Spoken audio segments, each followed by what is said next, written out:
တင်းဘာကြီးစားနေရော嗯，ငါရင်းနှီးခဲ့တာနေอ่ะငါလေအမိုင်းရင်းနှီးနေအေးစားတင်းကိုရီးယားဆန်နေရောอืมဟုတ်ပါအရန်ကြိုက်ရရင်းနှီးကိုတော့အာယုံတော့ပမာဏတော့များရသေးတာอืมအေးอืมငါဒီနေ့လေကောင်းကောင်းမင်းကကျက်မိုင်อืมနဲ့ရဲ့အကြောင်းတွေပေါ့နော်ဒီအစားအသောက်နဲ့ပတ်อืมသက်ပြီးတော့နည်းနည်းလေးမေးချင်တယ်ပေါ့နော်อืมอืมငါရဲ့အဲ့ဘုရုမာလာမေးတဲ့တယောက်ကမေးတာပေါ့နော်သူမှကိုယ်ဝင်လေးလိုက်ကြည့်နေပြီတဲ့ဆရာဝန်ကอืมသေးအားနေနေရလို့ပြောလိုက်တယ်ပေါ့အဲ့ဒါသူကอืมကိုယ်ဝင်ဆောင်သေးအားနေတယ်ဆိုတာကိုဘာလဲဆိုပြီးတော့ပေါ့နော်လာမေးတယ်ပြီးရင်ဘယ်လိုအစားအစာတွေစတင်လဲဆိုတာမျိုးသူကသိချင်တာပေါ့အဲ့ဒါတကယ်อืကြီးဖြေပေးมပါလားအဲဘယ်လိုစားရင်ကောင်းမလဲဆိုတော့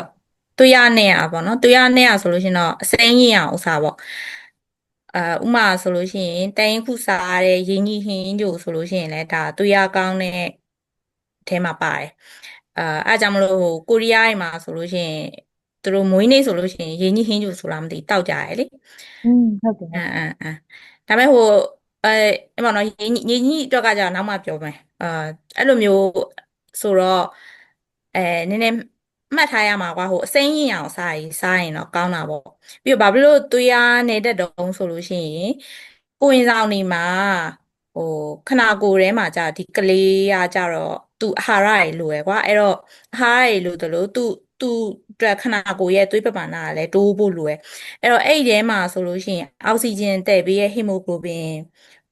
ကနေပြီးတော့သူ့ကိုထုတ်ဖို့ဟီမိုကလိုဘင်ထုတ်ဖို့ဆိုရင်ငါတို့ကအဲ့အာယွန်းတန်တက်ကိုအဓိကလိုအပ်တယ်အဲ့တော့ဒီတန်တက်ကအဲငကိုစားနေရဲ့အစားအစာကနေပြီးတော့ပို့ပြီးတော့လိုအပ်လာတဲ့သဘောမျိုးကိုယ်ဝင်ဆောင်မှာကြတော့လေအဲ့တော့မလုံလောက်ဘူးဆိုလို့ရှိရင်ဒီသွေးအားနဲ့ယောဂါကြီးဖြစ်တယ်อ๋อအဲ့လိုမျိုးလားอืม ဟုတ်ပြီအဲ့ဒါကျန်းမာရေးအတွက်ဆိုလို့ရှိရင်ဒီအစိမ်းရောင်အသေးရွက်တွေကိုစားရမှာပေါ့နော်သင်ပေးနေတဲ့တွေဟုတ်တယ်ဟိုဟာတန်တက်ကြွယ်ဝတဲ့အစားအစာတွေစားရမှာပေါ့နော်အဲ့တော့အဲ့တန်တက်ကြွယ်ဝတဲ့အစားအစာတွေထဲမှာဒီနံပါတ်1ကအစိမ်းရည်ရောင်ဟင်းသီးဟင်းရွက်တွေပေါ့နော်ဟင်းနုနယ်တို့ကိုက်လန်တို့ကစွန်ရွက်တို့ပဲရွက်တို့ပေါ့နော်အဲ့ဒီဟာတွေပေါ့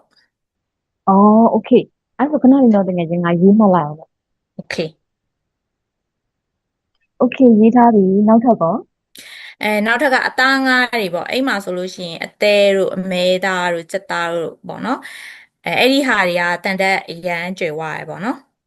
อืมอืม ဟုတ်ပြီမယ်ပြီအသေးကိုလူတွေကအစိတ်စုနေတယ်လို့ဆိုပြီးတော့ဟိုရှောင်ကြတယ်ပေါ့နော်အဲ့ဒါရောอืมဟုတ်တယ်ဒီအသည်းမှာကျတော့ဗိုက်တာမင်အီများတော့ဒီကိုယ်ဝင်ဆောင်နေအလွန်ကျွံစားလို့မရအောင်တစ်ပတ်ကိုနည်းနည်းပဲစားတင်တယ်ပေါ့နော်အဲ့တော့အဲအဲ့လိုမျိုးကဥမာရင်းညှိဆိုလို့ရှိရင်လည်းအဲ့လိုပဲရင်းညှိထဲမှာဆိုလည်းအာယွန်းကများတယ်များတော့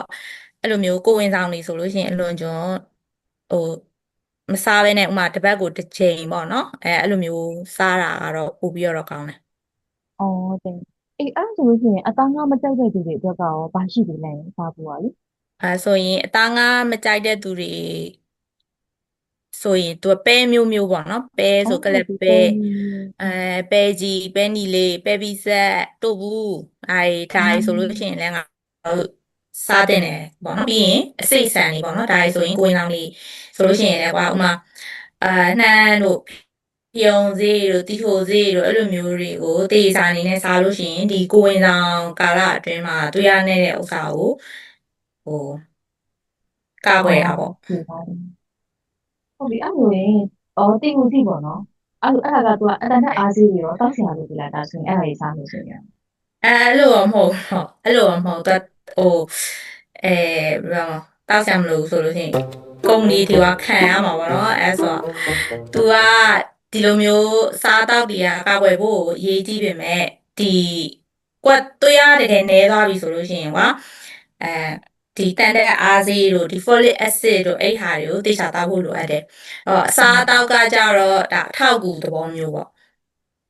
อืมအော်ဟုတ်လားအဲ့ဒါဆိုလို့ရှိရင်နောက်ထပ်အရင်ကြီးတဲ့အချက်တွေရှိသေးလားလဲอืม ဒီတန်တက်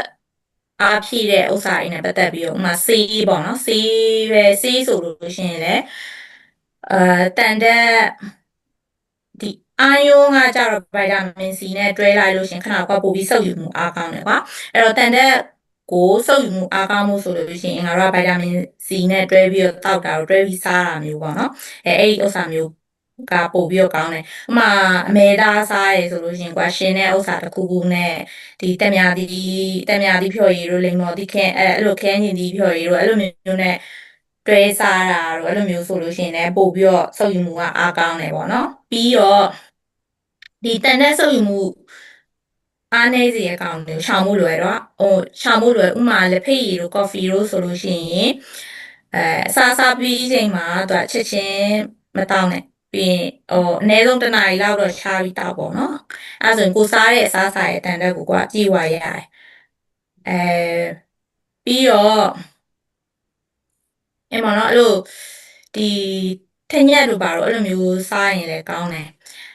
ဒါပေမဲ့ဟိုထက်ညက်ကတော့အရန်ရှို့ရယ်လေရှို့တော့ကိုဝင်ဆောင်တဲ့အချိန်မှာအရန်ရှို့တဲ့ဥစ္စာတွေတော့နည်းနည်းသတိထားရမှာပေါ့อืมဟုတ်ပြီအဲ့ဒါဆိုလို့ရှိရင်တော့ငါပြည့်တဲ့အတွက်သတင်းကောင်းကတော့အစားတောက်နဲ့သွေးရနေတာကိုကာကွယ်လို့ရတယ်อืมအဲ့တော့ဒေါက်တာအင်းပြောတဲ့နည်းလမ်းတွေကလိုက်လို့ရတယ်လွယ်တယ်ပေါ့နော်อืมဟုတ်တယ်ဟိုကိုဝင်ဆောင်တွေကသူတို့ကျန်းမာမှာလေကလေးရတယ်ကျန်းမာမှာလေအဲ့တော့စားတောက်ကိုမျှမျှတတအာဟာရပြည့်ပြည့်ဝဝစားပြီးတော့အဲဆရာဝန်ပေးတဲ့အားဆေးတွေကိုမမိမလျော့တောက်ဖို့လိုအပ်တယ်ကွာဒီလိုမျိုး อืมโอเคပါ fighting ခဲ့ပြီ fighting လို့ပြောလိုက်ပါလို့ โอเคဒီတစ်ခါကတော့ဒီလောက်ပဲပေါ့နော်ငါလည်းဟင်းသီးဟင်းရွက်များများစားနိုင်အောင်ကြိုးစားလိုက်အောင် okay okay ဘို fighting င်ဒီကနေ့ကတကယ်လေကျမရဲ့ဘူးတူတာတွေက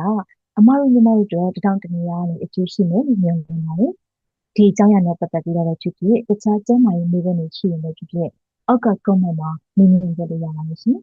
အားလုံးပဲစိတ်စိတ်နှပါကျန်းမာရှင်နိုင်ကြပါစေ